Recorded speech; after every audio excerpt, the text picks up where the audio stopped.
Olá, tudo bem? Eu sou o professor Rodrigo, professor de Biologia, e a gente vai, continuar os nossos conteúdos de Biologia do primeiro ano, ainda trabalhando essa parte muito importante que é a genética, é o conteúdo, vamos dizer assim, além da citologia, que é a área que estuda as células, um conteúdo base, que a gente trabalha dentro do primeiro ano, tá? E além disso, nós já abordamos um pouco desse tema, de árvore genealógica, que é o tema da aula de hoje, e também da construção de heredogramas, que são aquelas estruturas, aqueles esquemas que nós utilizamos para interpretação, das passagens de algum problema genético ou de alguma característica genética entre as gerações, tá? Então, nosso tema da aula de hoje é árvore genealógica. Lembrando que nós estamos agora na aula 17, 17ª aula, todas as outras aulas estão na plataforma, Quem tem dúvida sobre o conteúdo de agora ou quer potencializar os seus estudos, eu recomendo fortemente que acesse as outras aulas, acessem outros vídeos do conteúdo de genética, para que não se fique preso apenas ao conteúdo dessa aula, que é bastante curto, resumido, e aí você pode ter alguma dificuldade, tá? Então vamos ao tema da aula de hoje, árvore genealógica. Então, a árvore genealógica ela é construída a partir dos nossos ascendentes e descendentes, ou seja, a partir das pessoas mais distantes na nossa linhagem, até nós e aqueles que vêm depois da gente. A árvore genealógica também pode ser feita para outras espécies, mas dentro da genética a gente estuda a árvore genealógica para entender como que uma característica vai passar lá do seu tataravô, para o seu bisavô, para a sua avó, para a sua mãe, para você, que vai passar para os seus filhos, seus netos, seus bisnetos, tataranetos. Então, a gente quer saber como essas características genéticas vão estar sendo expressadas ao longo daquela família, digamos assim, A árvore genealógica ela também tem duas fundamentações básicas, assim. Nós temos ela de um jeito mais, vamos dizer, histórico e analítico, onde a gente quer saber o nome, onde morou, o que fazia. Então, são características sociais. E dentro da biologia, a gente usa a árvore genealógica em formato de heredogramas.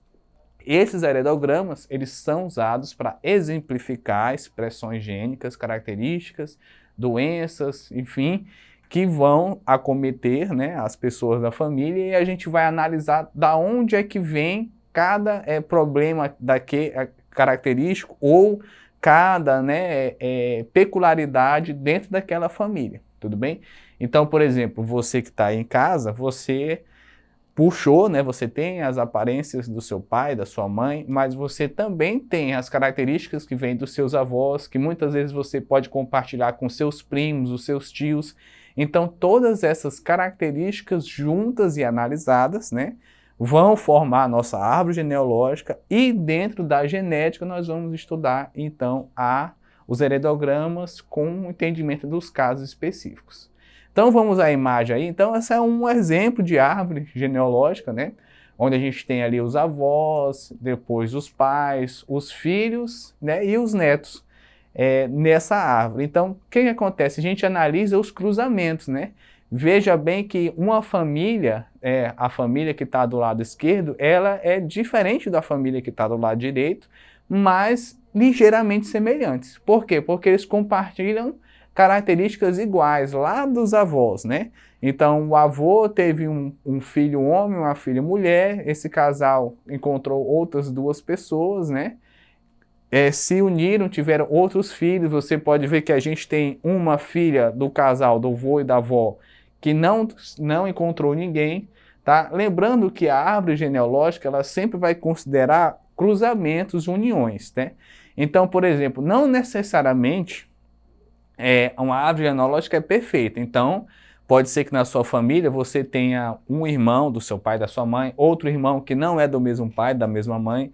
Isso pode acontecer, E quando a gente vai analisar essa questão da árvore genealógica, isso pode entrar dentro da genética, dentro dos estudos da genética, quando a gente elabora um heredograma, que a gente vai ver um exemplo do que é um heredograma agora à frente, a gente não considera essas coisas, a gente considera apenas os cruzamentos, ou seja, o momento onde um homem encontra a mulher, há o cruzamento e nasce, né, uma menina, um menino, gêmeos, enfim, a gente vai ver agora à frente. Lembrando que a árvore genealógica baseada nos critérios sociais, históricos e tudo mais que a gente vê no nosso dia a dia, ela é uma árvore que vai considerar o nome da pessoa, características, como eu disse anteriormente. Num heredograma, como a gente está vendo na imagem aí, a gente não considera isso. Então, eu não quero saber quem é esse indivíduo na sociedade. Eu não quero saber o que ele fez, a idade dele. Para mim, basta saber o seguinte, se ele é ou não afetado, a gente está vendo ali, ó, uma bolinha branquinha é uma mulher não afetada, ou seja, ela não tem uma doença, uma bolinha pintadinha de preto, ela vai ser uma mulher afetada, né? Um quadradinho branquinho, nós vamos ter um homem saudável, um quadradinho pintadinho de preto, eu vou ter um homem com algum problema. Se eu tiver meio, então eu tenho essa característica presente, mas a pessoa não está afetada. Então, todas essas características, né, do heredograma vai fazer com que a gente entenda aquela expressão genética de uma doença ou de uma característica e como ela foi passada ao longo das gerações, tá? Geralmente, os heredogramas são aplicados em questões, né? Por quê? Porque a critério de exemplificação. Então, nos estudos, quando vocês acessarem o livro de vocês, geralmente vocês vão ver, né, vão interpretar um heredograma dentro de alguma questão. A gente vai fazer esse exercício hoje aqui também na aula. Mas o importante é vocês entenderem que aqui eu não considero se a pessoa era alta, baixa, né? Aliás, eu até posso considerar como característica, mas eu não quero saber quem é esse indivíduo em termos da sua personalidade. Né? Não me interessa saber o que ele fez, como ele era formado, o que ele deixou de fazer, para onde foi, onde ele morou.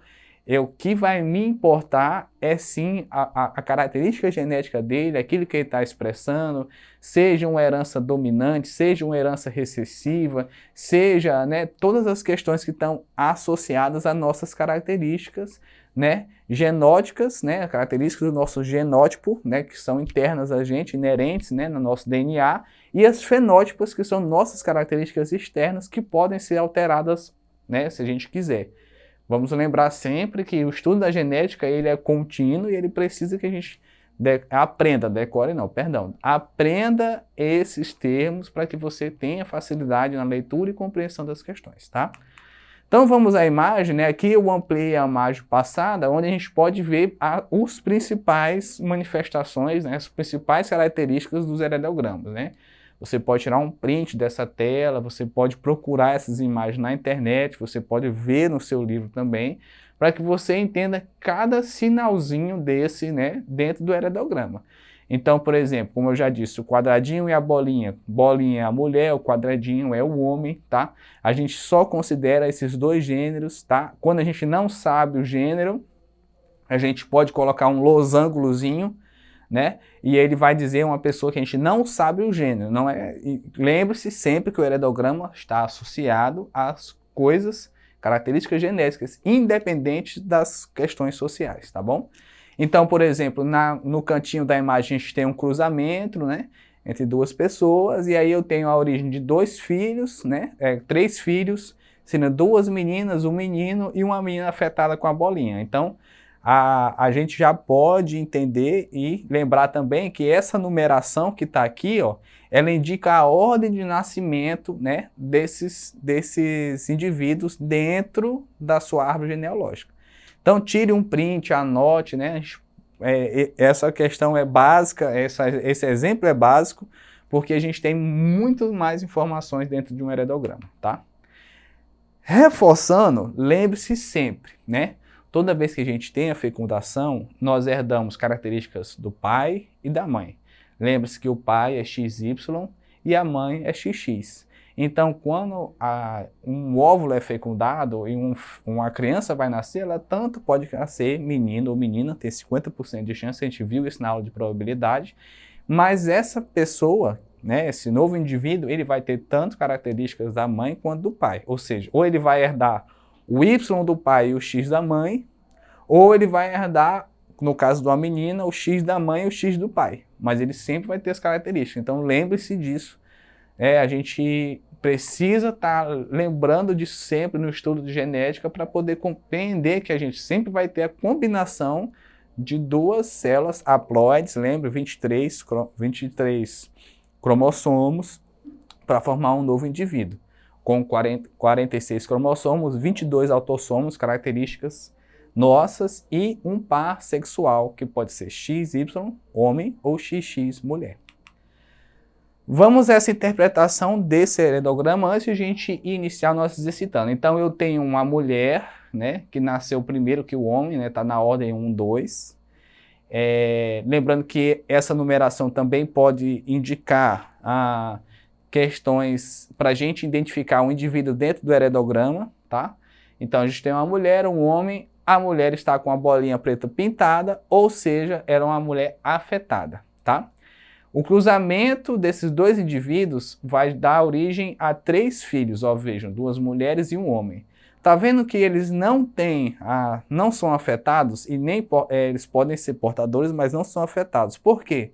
Se a gente tem essa expressão aqui, entende-se que a mulher, né, da bolinha, que está afetada, a mãe desses 3 filhos, ela é recessiva a uma característica.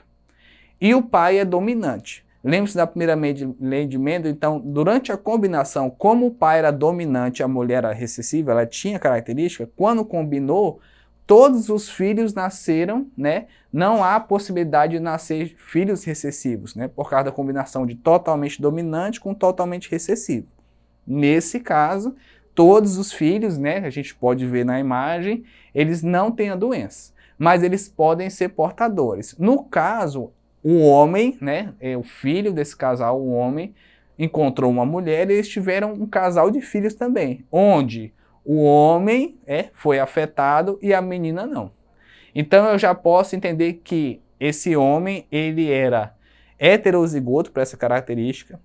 Essa característica podia estar presente no X, e esse X dele foi passado para o X do filho dele e ele estava afetado. Né? Então a gente pode entender com esse heredograma que o primeiro casal nós temos uma característica que se trata recessiva, ou seja, a doença vai ser expressa na recessividade, tá? E que a gente teve um cruzamento na linha 1 entre duas diferenças, totalmente recessivo, totalmente dominante, cruzamento, filhos normais, mas na segunda geração, ou aliás, na terceira geração a gente já teve a presença desse problema por ele ser recessivo e, enfim, pelo entendimento do heredograma. A interpretação do heredograma, a gente tem algumas dicas que eu vou deixar para vocês. Então, a gente tem a primeira aí, a gente precisa, de forma geral, para interpretar as etapas, determinar, né, se a característica refere-se a uma herança ligada ao cromossomo sexual, né? Por exemplo, se é um problema que só vai expressar só em homens ou só em mulheres. No quadro anterior, a gente viu que era um problema tanto em mulheres quanto em homens, então não é uma característica associada ao sexo. Identificar se ela é determinada por um gene recessivo ou dominante, localizar todos os indivíduos homozigotos recessivos, porque eu quero saber quem é a expressão mínima daquela característica, por isso que eu preciso saber quem é o homozigoto recessivo, e analisar outros casais, tá? Lembrando sempre que um gene é proveniente da mãe e outro do pai. Lembre-se sempre daquela imagem anterior da exemplificação. Nosso exercitando de hoje, tá? Tem 2 questões, uma assertiva, a gente vai ver agora, e uma que eu vou deixar para vocês. Vamos ver rapidinho. Considere o heredograma abaixo, né? Que representa uma família portadora do caráter recessivo condicionado por um gene situado em um dos cromossomos sexuais, tá? Então vamos interpretar. A letra A, a mulher 2 é homozigota, né, no quadradinho, a gente não tem como saber, né? A gente não tem como saber porque quem vai estar apresentando doença vai ser um homem. Então, se essa característica é recessiva, ela é homozigota, dominante, não tem como saber. As filhas do casal 2 e 3 são certamente portadoras do gene? Não sei também, né? A gente tem que analisar. As mulheres 2 e 3 certamente são portadoras do gene, tá? Então, essa alternativa é sim a correta, porque a gente pode ver, né, que elas são portadoras. Por quê? Porque eu tenho a expressão desse gene na terceira geração, né? Então vamos ver a alternativa, letra C, tá? Para a nossa próxima questão, vocês vão analisar esse heredograma e vão responder a letra A, B e C nos seus cadernos. Então a gente vai analisar o heredograma, vocês vão tirar um print, guardar, esperar um pouquinho, e aí vão responder quantos homens são representados nessa genealogia, nesse heredograma, quantas mulheres estão representadas, quantos indivíduos estão representados e quantos são os afetados, tá bom? Então essa atividade eu deixo para vocês para casa. Como eu já falei no começo da aula, acesse a nossa plataforma Eduque-AC, acesse lá no YouTube nossos vídeos e continue estudando, tá? Forte abraço.